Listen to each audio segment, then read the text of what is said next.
Hey you! Are you a high school student interested in studying business in college? Today, we're going to be going over 4 stages of progression for any high school student looking to study business at college at the highest level. If you guys follow this pathway, you're going to get really deep into the area of business that you want to study and also level up your extracurriculars. Additionally, stick to the end for some free resources to help you get started. If you don't already know me, my name is Rocky. I'm a rising senior, nonprofit president, and marketing agency owner. So without further ado, sit back, relax, and take some notes. Stage number 1 is learn. In this stage, you're going to be learning a bit about business in general, as well as the specific concentration that you might want to go into. The best way for you to begin learning about business is to take business courses from your high school. If you don't already know what you want to go into specifically for business, start with a general business management or administration course. But if you do know what you want to study, then just choose that specific concentration course. For example, when I was a freshman, I chose to study a marketing course at my high school because I already had an interest in advertisements and my dad exposed me to the world of marketing because he works there. If your school doesn't have a business department or any business courses, try to take related courses like AP Economics, macro or micro, or maybe a psychology course, as that plays into decision making and marketing in business. Additionally, you can always take courses online. My favorite resource for online courses is the LinkedIn Learning Library. If you have a library card and your library is affiliated with that LinkedIn Learning Library, you can get access to a bunch of so many courses for free.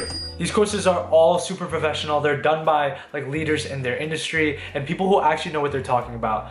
The only cons about this is that they move somewhat slowly, but once you get through the first few introductory chapters, they're really good and really high level. If you don't have a library card, you can always check out Coursera. This platform has both free and paid courses from a variety of different creators. However, some are really basic, especially the introductory ones. They kind of just go in circles and they don't actually cover any new content that you might not already know from common sense. Lastly, one of the best places to find courses is on YouTube, the platform you're watching this already on. There are so many different creators who are well respected and publish these great courses, so I would recommend checking them out. But one word of advice is anyone can publish on YouTube, you know? So you gotta make sure that whatever course you choose is actually worth your time and will actually teach you something new. Your next objective for this stage is to begin reading. It's important to start surrounding yourself with media, books, newspapers about your specific concentration and business in general to just get a feel of what the industry feels like. First, you could borrow a book about your specific field of interest from the library or from your school. For marketing, I have some really good ones actually right here. So here is one of my favorite marketing books, Invisible Influence by Jonah Berger. This talks about word of mouth marketing and the psychology behind why we share things. Contagious as well. This is psychology about word of mouth marketing and product diffusion. And then we have Adland by Mark Tunkgate. This is a more nerdy book about just the general history of advertising from when it became and how it is now. You should also definitely subscribe to a newsletter of your interest. For example, for marketing, you could check out The Drum or Ad Age. For entrepreneurship, you could check out Wired. And for finance, you could look at Forbes. My last recommendation is to get a textbook. One good place for free online textbooks is Bookboon, although I would say that some of the free ones are more typo ridden and not as professional as they should be, but still good introductory level reading. Additionally, you could check out thrift books. This is actually where I got the majority of these books for very cheap. You could get some used books for almost over 70% off. I think I got this one for $7 when it was actually on Amazon for 28 or so. And there's definitely some textbooks on there that you can get for really cheap. So in general, for this stage, make sure you're just surrounding yourself with business content and just getting a feel for what the industry is like and how you can potentially impact it or go into it in the future. Through all this reading and learning, you're also just going to pick up different business facts and topics that you're going to be able to use in our next stage where you're going to actually apply your skills. If you happen to get any certificates from maybe the LinkedIn Learning Library or Coursera, or just can list that you've taken one of the business courses at your high school and achieved a good grade, you can actually leverage that to begin building some of the things we'll talk about in the next stages. Now we're on to stage 2 of this progression, where you're going to be applying the learning that you just did into doing your own projects and helping out your community. First, you can put your new skills to the test by starting your own passion project. So first, what is a passion project? So a passion project is an extracurricular activity that you do outside of school and outside of any guidance that combines your various interests. For example, my passion project that I first started was my marketing agency. Now it's my nonprofit, and in the future I'm developing a new thing where I'll be building my own ad library. To think of a passion project idea, first consider combining your various interests or different backgrounds. For example, if you're interested in studying both international policy and entrepreneurship, you can create a forum online where you analyze the different business structures and economic states from various countries. Also, one key tip for your passion project is to make sure that nobody else in your area, or preferably nobody else at all, has ever done something like yours. Honestly, I should have taken that advice for my first passion project, because my marketing agency is, while it is really impactful, is still kind of basic. My nonprofit is much more unique, which just gives it more value to colleges and just as an extracurricular in general. To get your passion project off the ground, you really just have to start. You gotta realize that the idea is the hardest part. From there, most things fall into place. Maybe start by building a website on a website builder like Wix, or start by creating social media accounts for all of your passion project things. From there, one thing will lead to another and your passion project will be rolling as long as you put in the time and effort that it requires. Next, join or create a club in your area of interest. Good clubs include DECA, FBLA, Stock Market Club, etc. But if your school doesn't have any business clubs or doesn't have one in your specific concentration, then feel free to create it and be the leader in that specific field.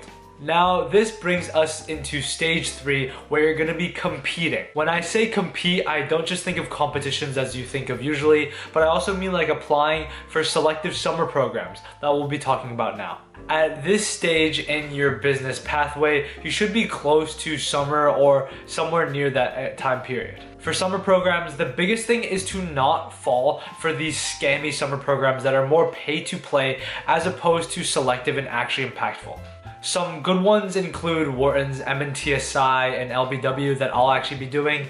Also the Notre Dame Leadership Seminar / Summer Scholars, the McCombs MFEAA, Subiendo and Dynamic, and also the Bank of America Student Leaders. These summer programs typically all have application deadlines sometime in early spring or late spring, so make sure you get on that, register, and fill out all the essays and application forms that you need to get done. Next, you should also try considering looking for an internship. While your passion project is a good way to stand out and get your feet on the ground, an internship is where you're going to actually be learning more of the nitty-gritty stuff that occurs on the industry at a professional level. To get an internship, you should leverage your passion project or the club or learning that you did in school and turn it into some kind of differentiator when you're cold emailing for these internships. Try to find a list online with a bunch of different companies that work in that specific industry that you want to go to in your area.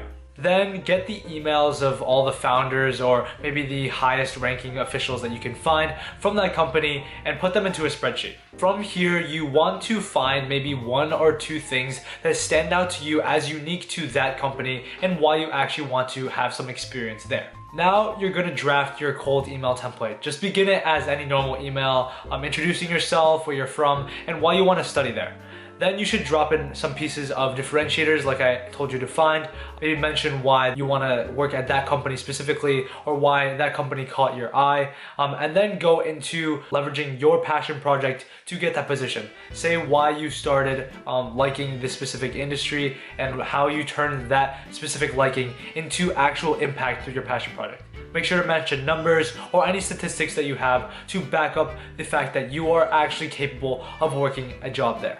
Finally, if you want some more in-depth tips, you should watch my other video that I'll link in the cards above about my experience as a marketing intern last summer. Last in this stage are, of course, competitions. While most don't typically occur during the summer, it's a great place to start prepping, especially for those that require a lot of time and effort that you might not be able to put through in the school year. Some good competitions to check out are DECA, FBLA, the Diamond Challenge, the Conrad Challenge, and Blue Ocean Challenge. There are plenty of lists online and plenty of other creators have covered each of these competitions, so I'm not going to go too in depth. Just search up some business competitions for high school students and I'm sure you'll find something that'll appeal to you. Finally, we have stage 4, which is level up. At this stage, you're already kind of a semi-expert at what you're doing and you're on par with some of like the entry-level roles in the specific industry you want to do. So here you should leverage both your experience and your young, bright future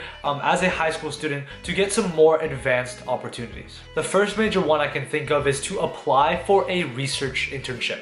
While you can get a research internship in the last stage, it's often much more harder to get than just a regular internship because it requires you to have extensive knowledge of the underlying principles behind all the things that you're doing in business. For example, if I'm still struggling on learning how to do Facebook advertising, there's no way in hell that I'm going to be able to conduct a research paper on social transmission and word of mouth marketing with an actual professor, right? But once you've had this experience, you can begin the cold emailing process similar to what I just described for the regular internship.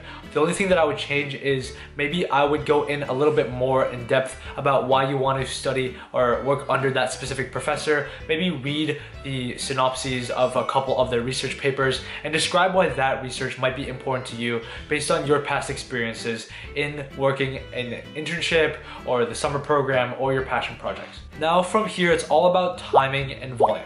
I would send these research internship emails probably sometime in early spring so your professor has time to consider you, interview you, maybe catch you up in all the lab's activities, and then take you on as a full intern during the summer. Also, these professors are really busy people and you have to understand that. They're the top minds of their specific area of study. So they're not going to be able to check every single email that someone sends them. Because of this, you need to be sending lots of emails. I would maybe send at least 50 bi-weekly, so 50 every 2 weeks. Make sure you also follow up every week with your previous emails just to pop it up in the front of the inbox in case the professor missed it. From here, once you get enough emails sent out, you're bound to get at least a couple responses and a couple yeses, and then you'll secure yourself a research internship. Lastly, we have some higher level studying from college level courses. One great resource right now that I'm using is the MIT Sloan OpenCourseWare. Basically, MIT just has a database of all these different college lectures and a curriculum for you to follow by yourself. And right now I'm doing a course on supply chain management through this OpenCourseWare, which is really challenging and actually pushes me beyond what the other 3 stages have done for me. From here, it's all about just making progress and continuing to increase your impact in all of your previous activities and the activities from this stage. You now should have a really deep understanding of what you want to study specifically in business. And now you can leverage all this understanding to give you a boost in college and your career beyond. Thank you for staying till the end of the video. If you're here for the business resources that I promised, check the link down below where I've linked some PDFs and some different links to resources that I mentioned previously that you can check out to help get you started. Thanks so much for watching this episode on my YouTube channel. Subscribe for more marketing, business, and productivity content like this. Rocky out.